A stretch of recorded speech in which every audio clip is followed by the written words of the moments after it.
अगर तुम fat loss के साथ साथ कर्वी और टोन्ड बॉडी चाहते हो तो रैंडम वर्कआउट फॉलो करने से कुछ नहीं होगा। This is the exact workout split that I follow जो एक्चुअली रिजल्ट्स देता है।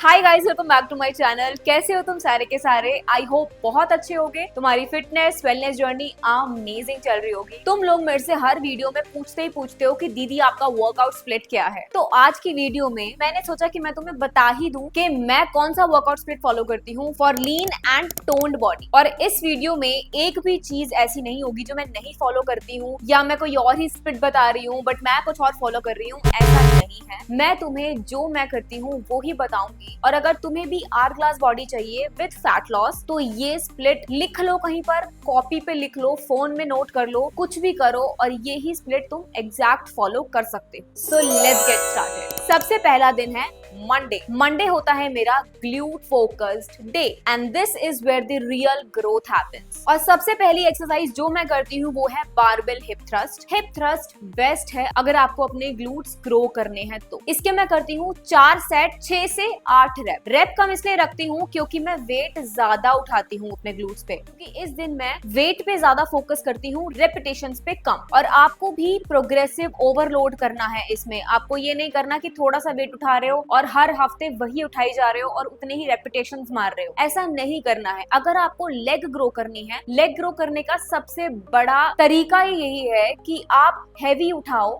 चाहे रेप्स थोड़े कम मार। प्रोग्रेसिव ओवरलोड का मतलब क्या होता है? अगर पहले हफ्ते में आपने 20 किलो की स्क्वाट करी है तो नेक्स्ट वीक या उससे नेक्स्ट वीक आप 22 किलो कर लो, फिर आप 25 किलो कर लो। ये होता है प्रोग्रेसिव ओवरलोड। आप अपनी मसल को चैलेंज करते हो। सेकेंड एक्सरसाइज है रोमेनियन डेडलिफ्ट। इससे आपके ग्लूट्स पे बहुत ही तगड़ा स्ट्रेच आता है। ये बहुत अच्छी एक्सरसाइज है फॉर ग्लूट ग्रोथ। इसके भी मैं 4 सेट करती हूँ 8 से 10 रेप। तीसरी एक्सरसाइज मैं करती हूँ हैमस्ट्रिंग कर्ल, क्योंकि मंडे का दिन होता है मेरा ग्लूट्स और हैमस्ट्रिंग्स। तो तीसरी एक्सरसाइज हम करेंगे हैमस्ट्रिंग कर्ल। आप लाइंग हैमस्ट्रिंग कर्ल भी कर सकते हो या आप सीटेड हैमस्ट्रिंग कर्ल भी कर सकते हो, वो आपके ऊपर डिपेंड करता है। इसके मैं 3 सेट लगाती हूँ 10 से 12 रेप। नेक्स्ट एक्सरसाइज है बुल्गारियन स्प्लिट स्क्वाट्स। अगर आप इसको अच्छे से करो तो ये बहुत अच्छी एक्सरसाइज है, बट ध्यान रखना कि आप इसको क्वाड फोकस ना करके ग्लूट फोकस रखना। डायगनली आओगे तो ग्लूट्स के ऊपर बाहर जाएगा और ये बहुत अच्छी एक्सरसाइज है। इसकी भी मैं करती हूँ 3 सेट 10 से 12 reps each side. Next is cable kickbacks. इसके मैं 3 सेट और 12 से 15 रेप करती हूँ क्योंकि इसमें रेपिटेशंस इजीली निकल जाती है, क्योंकि ये स्लाइटली इजी एक्सरसाइज है, इतनी टफ नहीं है बाकी एक्सरसाइजेस की तरह। और लास्ट एक्सरसाइज है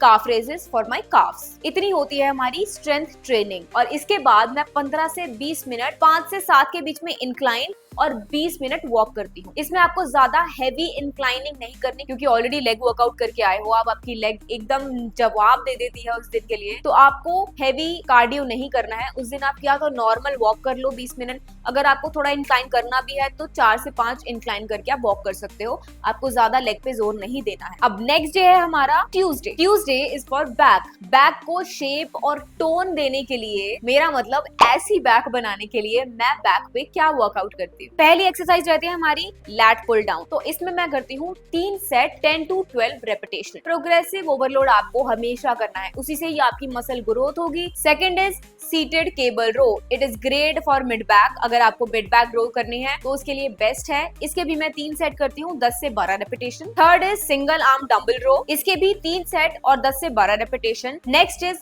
फेस पुल। अगर आपको ऐसी पीछे लाइंस बनानी है अपने तो उसके लिए फेस पुल बेस्ट है। इसके भी मैं करती हूँ 3 सेट 10 से 12 रेप्स। और मैं एंड करती हूँ हैमर कर्ल से, क्योंकि इस दिन मैं अपना बाइसेप भी ट्रेन करती हूँ, बट उसके लिए मैं करती हूँ सिर्फ 2 एक्सरसाइज, हैमर कर्ल और बाइसेप कर्ल। इन दोनों के मैं 2 सेट्स लगाती हूँ और 10 से 12 रेपिटेशन करती हूँ। और अब बात रही कि उस दिन मैं कार्डियो में क्या करती हूँ। इस दिन मैं इंक्लाइन ज्यादा रखती हूँ, क्योंकि उस दिन मैं अपर बॉडी ट्रेन करती हूँ तो लोअर बॉडी पे मैं उस दिन लोड दे सकती हूँ। तो उस दिन आप 8 या 10 के बीच में इंक्लाइन रखोगे, 4 से 5 की स्पीड पे वॉक करोगे 20 मिनट के लिए और आप अपना वर्कआउट खत्म करोगे उस दिन। Next is Wednesday. वेडनेसडे को मैं लेती हूँ रेस्ट। लड़कियों को बॉडी को रेस्ट देना बहुत इंपॉर्टेंट है। अगर आप अपनी बॉडी को रेस्ट नहीं दोगे, आपका कॉर्टिसोल बढ़ सकता है, हेयर और स्किन हेल्थ बहुत खराब हो सकती है।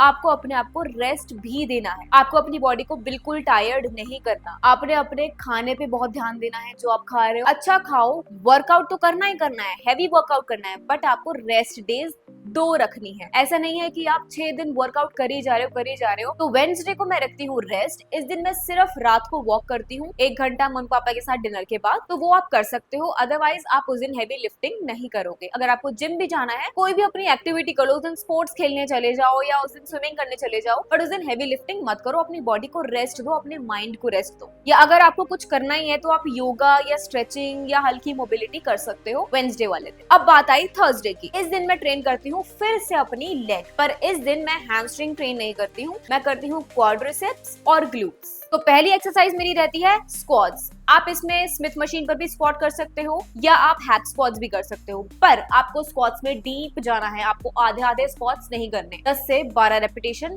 3 sets. Second is leg press. इसमें आपको अपना वेट थोड़ा ज्यादा रखना है और तुम्हें प्रोग्रेसिव ओवरलोड पे ध्यान देना है, स्पेशली लेग्स पे, क्योंकि लेग्स ग्रो होने में बहुत टाइम देती हैं। तो लेग प्रेस के मैं करती हूँ 3 सेट, 10 से 12 रैप। बस ध्यान रखना कि हैवी लिफ्टिंग के चक्कर में कि हाँ दीदी ने बोला हैवी लिफ्ट करना है तो भाई हैवी लिफ्ट करना है, बस वेट भरना है नहीं।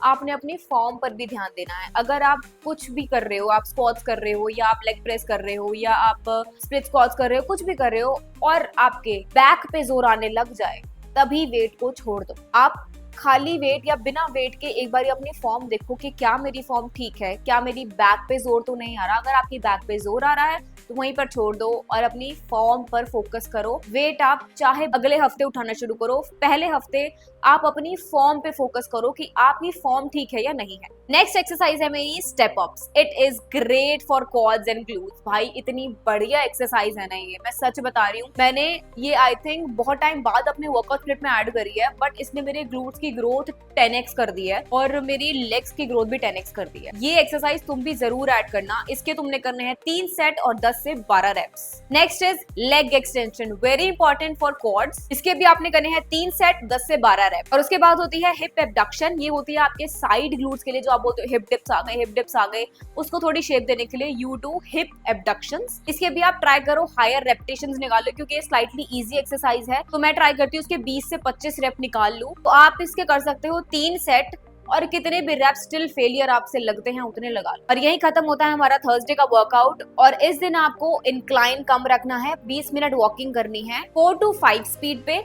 इंक्लाइन आप चाहे करो चाहे ना करो, अगर कर रहे हो तो 3 से 4 के आसपास आप इंक्लाइन रख सकते हो। लेग डे वाले दिन आपको ज्यादा इंक्लाइन नहीं करना है। नेक्स्ट इज फ्राइडे को मैं क्या करती हूँ। फ्राइडे होता है मेरा upper body plus abs. Upper body से मेरा मतलब है शोल्डर, चेस्ट और ट्राइसेप्स। चेस्ट की आपको वर्कआउट करनी है चेस्ट प्रेस। इसके आपको करने हैं 3 सेट, 8 से 10 reps. Second is chest fly. अगर आपको चेस्ट फ्लाई की फॉर्म नहीं आती है तो आप आराम से पेग डेक फ्लाई मशीन पर भी कर सकते हो। उसके आपको करने हैं 3 सेट, 10 से 12 रेप्स। और शोल्डर में मैं करती हूँ 3 एक्सरसाइज। तो आपको पहली एक्सरसाइज करनी है लेटरल रेस, उसके 3 सेट, 10 से 12 रेप्स। सेकंड होती है शोल्डर की मेरी फ्रंट रेस, इसके भी 3 सेट, 10 से 12 reps. And last is shoulder press, इसके भी 3 सेट, 10 से 12 रेप्स। और इस दिन का वर्कआउट एंड करती हूँ मैं 2 ट्राइसेप की एक्सरसाइज से। उसके बाद आती है एब्स की एक्सरसाइज। एब्स में मैं करती हूँ एक पूरा सर्किट। सबसे पहले क्रंचेस, फिर लेग रेस, देन प्लैंक।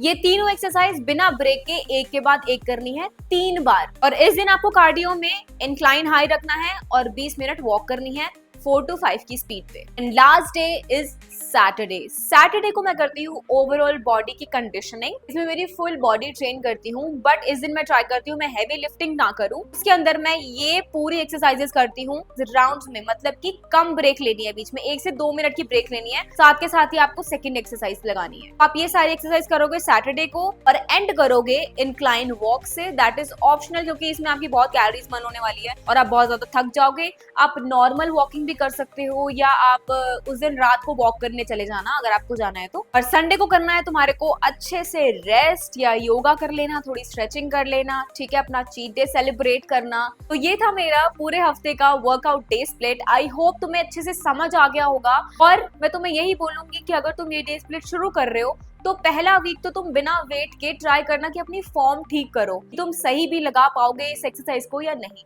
एक बार तुम्हारी फॉर्म ठीक हो गई उसके बाद तुम वेट के साथ वर्कआउट शुरू कर देना। ये थी हमारी आज की वीडियो। आई होप तुम्हें पसंद आई हो। अगर पसंद आई है तो लाइक जरूर करना और जाने से पहले सब्सक्राइब कर लेना अगर नहीं करा। तब तक के लिए stay fit, stay healthy, see you in the next one, bye.